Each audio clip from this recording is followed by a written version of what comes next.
ఎవరు కారణం దీనికి అంతటికి?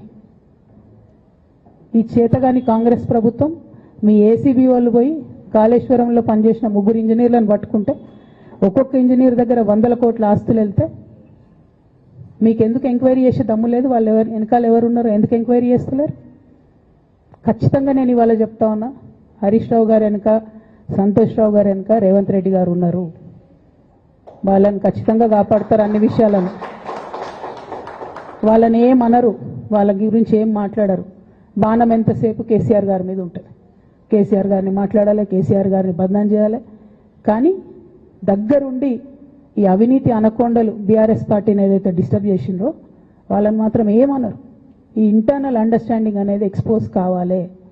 రేపటి నుంచి నేను ఛాలెంజ్ చేసి చెప్తున్నా కదా, రేపటి నుంచి ఏం మాట్లాడతారు తెలుసా? ఈ మొత్తం బ్యాచ్లన్నిటికీ సోషల్ మీడియా బ్యాచ్లు ఉన్నాయి. వీళ్ళందరికీ బాగా చాలా చాలా బ్యాచ్లు ఉన్నాయి. వాళ్ళంతా రేపటి నుంచి ఏమంటారు? నన్ను ఒకళ్ళు బీజేపీ ఆపరేట్ చేస్తుందంటారు, ఒకళ్ళు కాంగ్రెస్ ఆపరేట్ చేస్తుందంటారు, ఒకళ్ళు రేవంత్ రెడ్డి చెప్తే మాట్లాడుతుందంటారు, ఇంకోళ్ళు బండి సంజయ్ చెప్తే మాట్లాడుతుందంటారు. ఖబర్దార్ బిడ్డ, నేను ఎవరు చెప్తే ఆడేటటువంటి తోలుబొమ్మని కాదు.